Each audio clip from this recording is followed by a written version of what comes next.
everyone, I am Saurav of class 9B from Rockford Convent School. Today my topic is Republic Day, so let's begin.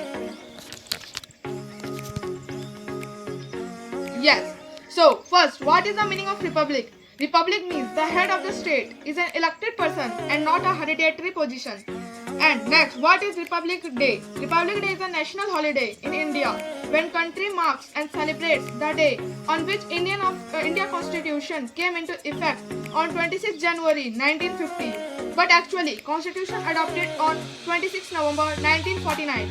It came on effect on 26 January 1950 because this was the day in 1930 when the Indian National Congress had demanded complete independence or Purna Swaraj as opposed to the Dominion status. Dr. B.R. Ambedkar was the father of Indian Constitution.